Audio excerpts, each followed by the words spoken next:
భక్తి ప్రేక్షకులందరికీ కూడా శుభాభినందనలు, శుభాకాంక్షలు. ఈ వారం ముఖ్యంగా 13వ తారీఖు శుక్రవారం పూర్వాషాఢతో కలిసి రావటం అనేది విశేషమైనది. ముఖ్యంగా శుక్రవారం నాడు శుక్రుడి నక్షత్రాలైన భరణి గాని, పూర్వాషాఢ గాని, పుబ్బ గాని కలిసి వచ్చినప్పుడు మరి శుక్రగ్రహ శాంతికి, లక్ష్మీదేవి ఆరాధనకు చాలా అనుకూలమైన రోజులుగా పరిగణించాల్సి ఉంటుంది. అయితే ఈరోజు మనం చెప్పుకునేది ఏంటి అంటే గనక ముఖ్యంగా ఇవాళ రోజుల్లో ఈరోజు మనం చెప్తున్న పరిహారాలు ఏమున్నప్పటికీ కూడా భార్య బాధితుల కోసం, పురుషుల కోసం. ఇంచుమించు కొద్ది సంవత్సరాల కిందటి వరకు కూడా మరి పురుషాధిక్య ప్రపంచమే సాగుతూ ఉండేది. పురుషుల వల్ల అనేక రకాలైన ఇక్కట్లు, ఓర్పుతో మహిళలు అనుభవించారు, ఎదుర్కొన్నారు. ఉన్నంతలో జీవితాన్ని చక్కదిద్దుకునే ప్రయత్నం చేశారు. కానీ ఇప్పుడు దానికి పూర్తి భిన్నంగా చాలా చోట్ల మనకి ఈరోజు ఆడవాళ్ళదు అద్దుమీరుతున్నతనం, మరి చెదురుమదురుగా అప్పుడప్పుడు తరచు అయినా గానీ వింటూనే ఉన్నాం. అంటే ఒక్కొక్క ప్రాంతంలో ఒకసారి, ఒక ప్రాంతంలో ఒకసారి ఇలా భర్తల్ని కూడా మట్టుపెడుతున్న భార్యల గురించి ఇవాళ మనం తరచు వింటూ ఉన్నాం ఎక్కడో అక్కడ.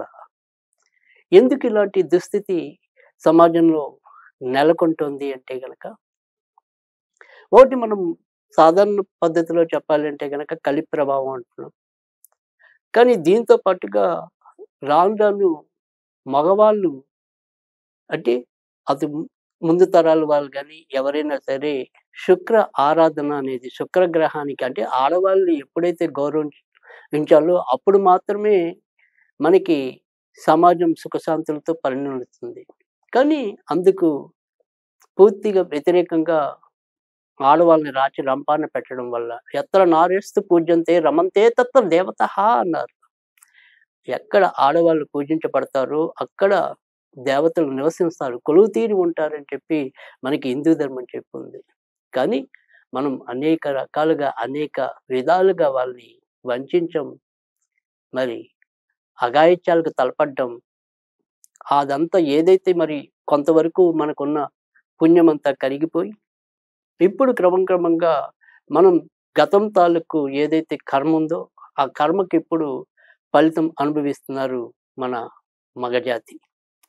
కనుక ఏదైనప్పటికీ కూడా సమాజం సమతుల్యంగా ఉండాలి అంటే గనక పురుషులు గౌరవించబడాలి, స్త్రీలు గౌరవించబడాలి. ఆ రకంగా లేనప్పుడు ఎప్పుడైనా సరే అరాచకాలు పెరిగిపోతాయి, అమానుషాలు పెరిగిపోతాయి, అక్రందనలు పెచ్చిరిల్లుతాయి. కనుక ఈరోజు ముఖ్యంగా చెప్పేది మాత్రం కేవలం పురుషులు ఇలా ఎవరైతే భార్యల వల్ల ఇబ్బందులు పడుతున్నారో, అగచాట్లు పడుతున్నారో, అలాగే పెళ్లి కాని అబ్బాయిలకైనా సరే, అంటే ఇవాళ మనకి తెలుసు అబ్బాయిలకి సంబంధాలు కుదరటం అనేది నానా రకాల ఇబ్బందులతో కూడుకున్నది అని చెప్పి. కనుక ఇవాళ చెప్పే మొత్తం రెమెడీ అంతా కూడా శుక్రగ్రహ శాంతి కోసం అనేది ఒకటైతే, మరొకటి పురుషులకి సుఖాలు నెలవంటం కోసం చెప్పే పరిహారం ఒకటి. ఎందుకంటే సాధారణంగా ఆడవాళ్ళు సుఖపడాలి అంటే జీవితంలో కుజుడు బలంగా ఉండాలి. మగవాళ్ళు తమ జీవితంలో సుఖపడాలి అంటే గనక జాతకరీత్యా శుక్రుడు బలంగా ఉండాలి. అలా లేని తరుణంలో వారికైనా, వీరికైనా సరే ఆయా గ్రహాలు బలంగా లేకపోతే ఏవైనా సరే అగచాట్లు తప్పవు, ఇక్కట్లు తప్పవు. సరే, ఎప్పుడైనా సరే ఇవన్నీ కూడా మనం జాతకాల గురించి మరి చర్చించుకున్నాం. వివిధ పరిహారాల గురించి చర్చించుకున్నాం. లేక వివిధ ఆరాధనల గురించి చర్చించుకున్నాం. ఇది ఎప్పుడూ కూడా ఎవరికైతే విశ్వాసం ఉంటుందో వారి కోసం మాత్రమే. నమ్మి చెడినవాడు లేడు అనేది మనకి ఎప్పుడూ కూడా. సో, నమ్మకం అనేది ఎప్పుడూ కూడా మనకి ఎంతో కొంత అది ఉపయుక్తంగా ఉంటుంది. సరే, మూఢనమ్మకం వేరు, అసలు నమ్మకమే లేకపోవటం వేరు. 2 కూడా పనికిరావు. అత్యంత ప్రభావవంతమైన మూఢనమ్మకాలు కూడా మన జీవితాల్లో ఒక్కోసారి పాడు చేస్తాయి. అలాగే అసలు నమ్మకం లేకపోయినా కూడా ఒక్కోసారి మన జీవితాల్ని ఇబ్బంది పెడతాయి. కనుక నమ్మకం అనేది ఎప్పుడు కూడా అది కూడా ఎప్పుడు ఒక నిర్దిష్టమైన పద్ధతిలో సాగినప్పుడు దాని ప్రయోజనం తప్పకుండా ఉంటుంది. సరే ఈరోజు మరి శుక్రగ్రహ శాంతి కోసం మనం ఏం చేయాలి? ఏ రకంగా చేస్తే అది మన ఇంటికి సుఖాల్ని అందిస్తుంది అనేది తెలుసుకుందాం. ఏదైతే 13వ తారీఖు శుక్రవారం నుంచి మరి 16వ తారీఖు సోమవారం వరకు కూడా మనం ప్రతిరోజు శుక్ర పూజ చేయటం అనేది అంటే శుక్రుడికి అధిష్టాన దేవత అయిన లక్ష్మీదేవికి సంబంధించిన పూజ మనం చేసుకోవటం అనేది ఉంటుంది. 16వ తారీఖు ఏదైతే సోమవారం ఆషాఢ బహుళ పంచమి అనేది లక్ష్మీ జయంతిగా కూడా కొంతమంది అంటే అతి కొద్ది మంది అభివర్ణించడం అనేది ఉంటుంది. వాళ్ళందరికీ ఎక్కువ శాతం మందికి హోలీ పర్వదినం నాడు పాల్గొన పౌర్ణమి నాడు వచ్చేదే లక్ష్మీదేవి జయంతిగా చెప్పడం అనేది ఉన్నప్పటికీ కూడా కొంతమంది పెద్ద గురువులు, సద్గురువులు వారి వారి యొక్క సాధనలలో లక్ష్మీదేవి ఆషాఢ బహుళ పంచమి నాడు కూడా అవతరించిందని చెప్పి కొన్ని కొన్ని సందర్భాల్లో వారు తెలియజేయటం అనేది ముఖ్యంగా స్వామి మధుసూదన సరస్వతి ఇలాంటి వారు కొంతమంది తెలియజేయటం అనేది కూడా జరిగింది. అదీ కాకుండా ఏదైతే సోమవారం అనేది ఉందో చంద్ర సహోదరి లక్ష్మీదేవి చంద్రుడు దానికి సోమవారానికి అధిష్టాన మరి అధిపతిగా ఉన్నాడు కదా! అందుకన ఈ రోజు నుంచి మనం అంటే శుక్రవారం నుంచి మొదలెట్టి సోమవారం వరకు కూడా 4 రోజులు ఇప్పుడు నేను చెప్పే ఏదైతే పూజ ఉంటుందో దానికి సంబంధించిన పూజ చేసి మరి ఏదైతే మంత్రం ఉంటుందో దాన్ని జపించి ఆ రకంగా ప్రతి ఒక్కళ్ళు కూడా శాంతిని అనుభవించాలని చెప్పి కూడా నేను మనస్ఫూర్తిగా కోరుకుంటున్నాను.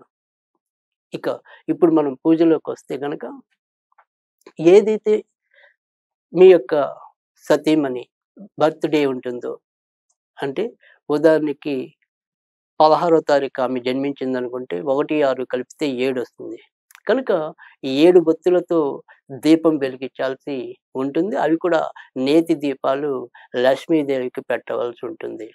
ఇలా మీ యొక్క భార్య పుట్టిన సంఖ్య ఏదైతే ఆ సంఖ్యను సింగిల్ డిజిట్‌లోకి మార్చుకొని అంటే 24వ తారీఖు అయితే గనక 2, 4, 6 తారీఖు అవుతుంది. కనుక సాధారణంగా 24వ తారీఖు పుట్టిన వాళ్ళకి ఏదైనా సరే కొంతవరకు ఈ వైవాహిక జీవితంలో చిన్న చిన్న ఇబ్బందులు గాని, ఒక్కోసారి పెద్ద ఇబ్బందులు గాని పొడసూపే ఇబ్బ అవకాశాలు కూడా ఎక్కువుంటాయి న్యూమరాలజీ ప్రకారం. సరే ఏదైనప్పటికీ కూడా ఎవరికైనా సరే ఇలాంటి ఇబ్బంది ఉంది, భార్యతో సుఖం లేదు, ఏదో రకంగా మనకి తలనొప్పులు ఎదురవుతున్నాయి అనుకున్న వాళ్ళ కోసం మాత్రమే ఇది ఈరోజు మనం చెప్తున్న పరిహారం. సో, ఆ రకంగా అన్ని దీపాలని వెలిగించాల్సి ఉంటుంది.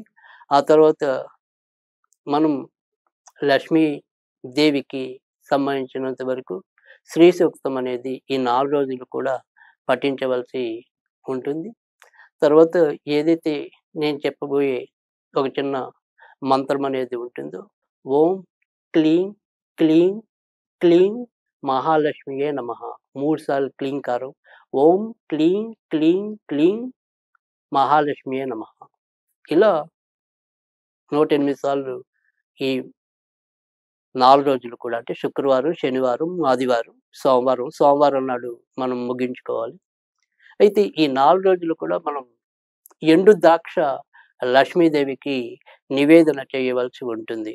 ఆ రకంగా 4 రోజులు చేసిన తర్వాత ఏదైతే ఈ యొక్క మొదట చెప్పిన ఈ క్లీం క్లీం క్లీం మహాలక్ష్మియే నమః అనే మంత్రం ఏదైతే ఉందో అది ప్రతిరోజు కూడా ఇంచుమించుగా 27 సార్లు లేదా 108 సార్లు, 54 సార్లు చదవటం అనేది 40 రోజులు లేదా 60 రోజులు చేయాలి.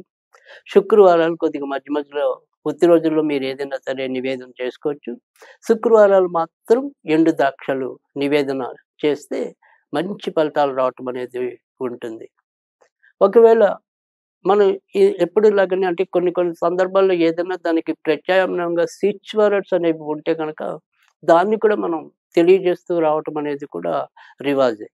సో, అదే రకంగా ఇప్పుడు దీనికి ఏదైనా సరే మీరు చేసుకోవాలి అనుకుంటే గనక కామ్‌దేవ్, కామ్‌దేవ్, కామ్‌దేవ్, కామ్‌దేవ్ ఇది ఇదే పద్ధతిలో అంటే 108 సార్లు లేదా కనీసంలో కనీసం 51 సార్లు చదువుకోవాలి.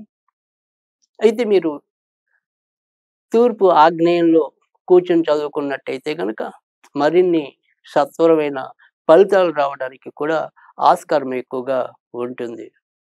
ఇక ఇదే పద్ధతిలో అంటే ఎప్పుడైనా సరే మనకి ఈ వారం కుదరకపోతే ఎప్పుడైనా సరే శుక్రవారం పుబ్బా నక్షత్రం వచ్చినప్పుడు గానీ, శుక్రవారం భరణి నక్షత్రం వచ్చినప్పుడు గానీ, శుక్రవారం పూర్వాషాఢ నక్షత్రం వచ్చినప్పుడు గానీ, ఇదే రకమైన పరిహారాన్ని పాటించి మనం అనుకూలమైన ఫలితాలు, ఇంట్లో సుఖశాంతులు పొందడానికి కూడా ఆస్కారం ఎక్కువగా ఉంటుంది.